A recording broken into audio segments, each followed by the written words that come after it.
అందరికీ నమస్కారం. నేను మీ సూర్యకుమారిని. తెలుగుతన అమ్మతనం ఛానల్కు స్వాగతం.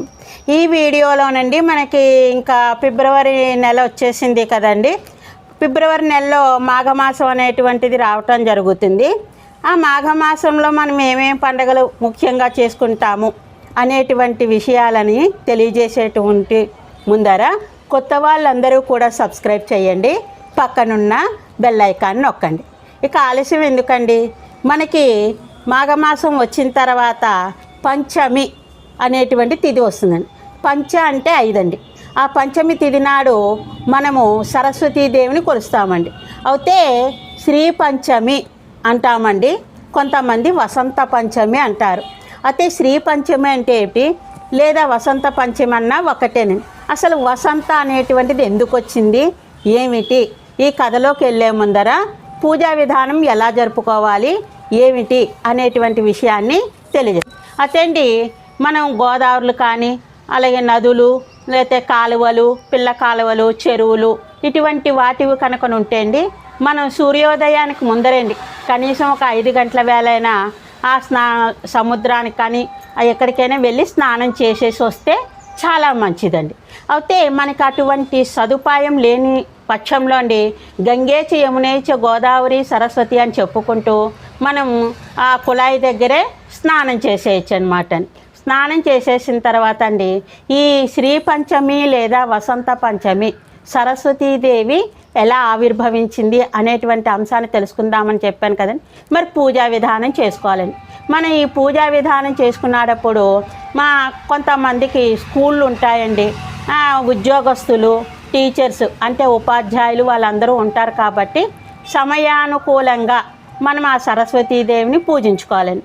దీపారాధన చేసుకునండి. షోడశోపచార పూజ. ఆ షోడశోపచార పూజ అంటే అండి 16 ఉపచారాలతోటి ఆ తల్లిని కొలిచేసుకుని నివేదన చెయ్యాలన్నమాట. నివేదన ముఖ్యంగా మనము చక్కెర పొంగలి కానీ, తర్వాత తీపి గారెలండి, అంటే బెల్లం పాకం పట్టి గారెలు కానీ, లేకపోతే ఇంకా వేరే అటుకులు, బెల్లం, కొంచెం కొబ్బరి ముక్కలు కలిపిన ప్రసాదం, అరటిపళ్ళు ఇలాంటివి నివేదన చేయవచ్చు అన్నమాట. మనకు అక్కడ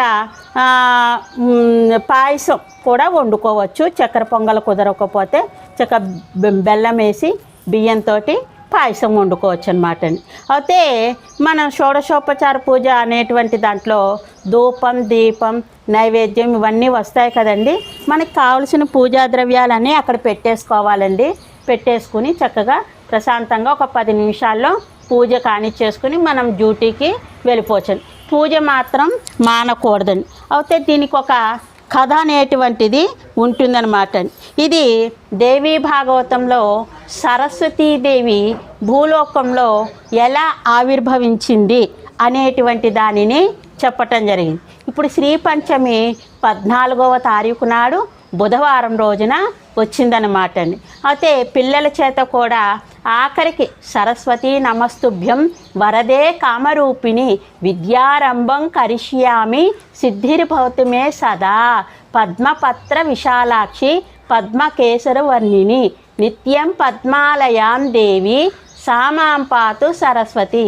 ఈ శ్లోకాన్నైనా చెప్పించి వాళ్ళ చేత సరస్వతి ఓం శ్రీ సరస్వత్యై నమః అని 11 సార్లు చెప్పిస్తండి ఆ తల్లి యొక్క కృపా కటాక్షాలు పిల్లలకి లభిస్తుందన్నమాట.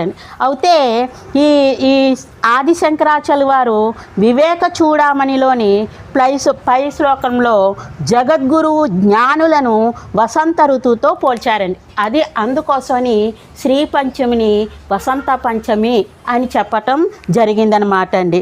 అదే వసంత ఋతువు ఎలా అయితే అయాచితంగా అంతటికి చైతన్యాన్ని ఆహ్లాదాన్ని పంచుతుందో అయాచితంగా మనందరికీ కూడా చైతన్యాన్ని, ఆహ్లాదాన్ని పంచడం జరుగుతుంది. అసలు వసంత ఋతువు ఎప్పుడు వస్తుందండి? చైత్ర వైశాఖ మాసములు వసంత ఋతువు అనమాట అండి. ఆ చెట్లు చిగర్చడం, పువ్వులు, పండ్లు, కాయలు ఎంతో ఆహ్లాదకరంగా ఉంటుందన్నమాట అండి. అలాంటి జ్ఞానులు ఆహ్లాదకరంగా ఉంటుంది. అలాగే తాము భయంకరమైన భవసాగరాన్ని స్వయంగా దాటగలగడమే కాకుండా ఇతరులను కూడా నిస్వార్థంగా, అంటే స్వార్థం లేకుండా అని అర్థం అనమాట, దాటించి తరింపచేస్తూ ఉంటారు. సరస్వతి శబ్దానికి ప్రసరణం, సర్వత్రా అస్థితి అని అర్థం అనమాట. సరస్వతి సర్వత్రా ప్రవహించేది అని దీని వ్యుత్పత్తి అర్థం. వ్యుత్పత్తి అంటే పుట్టడం అని అర్థం అండి.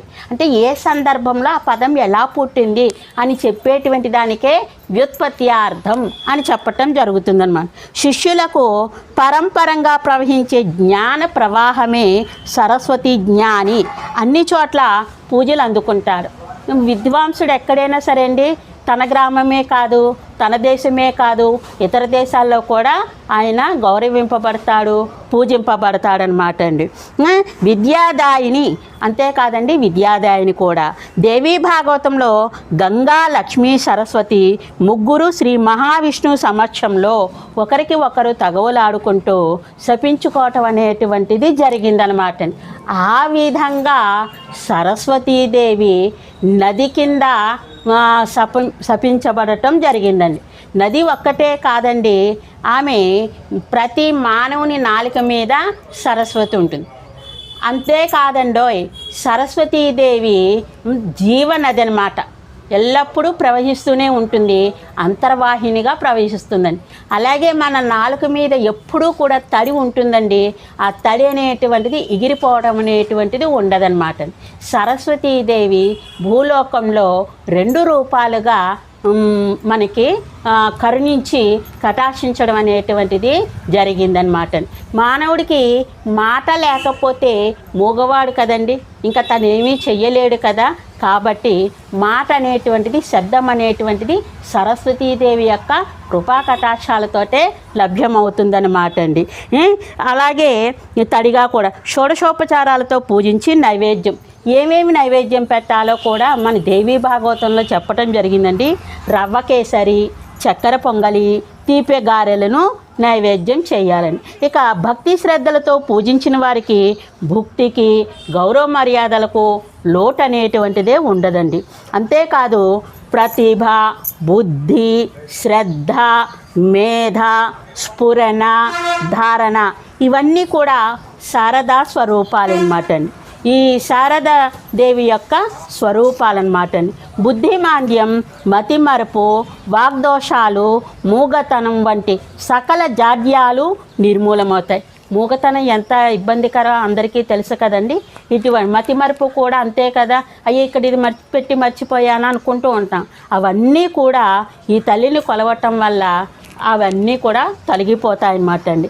ఇక సకల జాడ్యాలు నిర్మూలమవుతాయన్నమాట అండి. అందుకే ఆ తల్లిని నిశ్శేష జాడ్యాపహ అని కీర్తించటం జరిగిందనమాట అండి.